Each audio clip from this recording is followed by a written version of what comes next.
So I'm sitting down to watch the new Monsters, the Ed Gein, on Netflix. I've been really excited for this to come out. And I was thinking about how the Menendez brothers got so like humanized from theirs, and they may even one day get out now because of it. It's so crazy. So I was like, oh my god, wait, ooh, are they about to humanize Ed Gein for me? Because I don't know if y'all have heard of Party Monster, um, the Michael Alig story. So back in the 90s, he was a party promoter in New York and was packing out clubs and fast food restaurants and subway stations with pop up parties of club kids.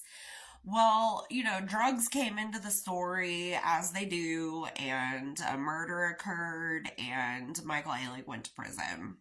Well, look this story up, please. Learn all the details. I'm not going to get into all of it. It's a lot. So I found out that he had been released from prison, and I found out that he was selling some art, and I don't know. I just wanted to support his efforts to recover, and um, so I wanted to buy some art. Very expensive. He was trying to live in New York. You can't just move once you get released from prison. You got to stay in expensive ass New York in his case. So the art was expensive. I couldn't afford it. What I could afford was this cool little hospital bracelet he was selling.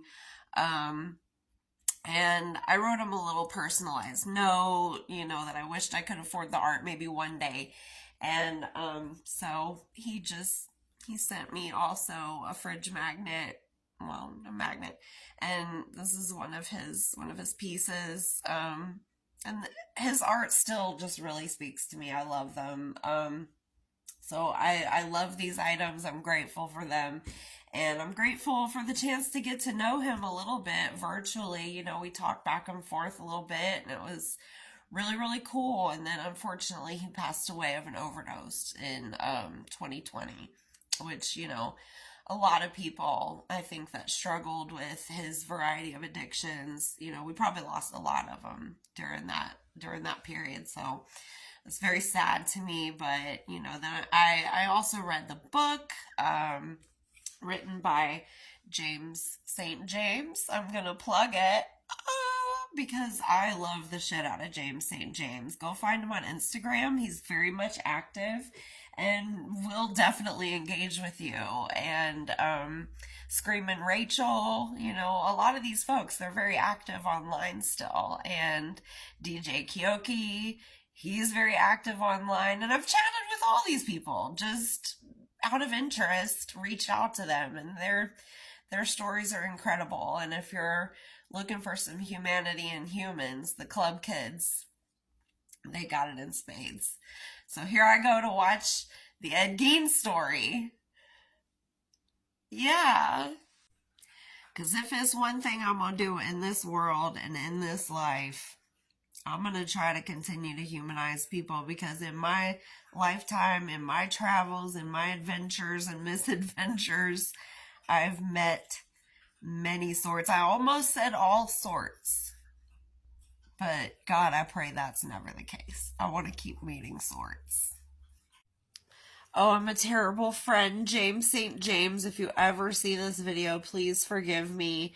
I almost forgot to show yours as well. This is James St. James Freak Show. I also recommend this read. This is his personal story of growing up. This is before the club kids. So you definitely want to check this out.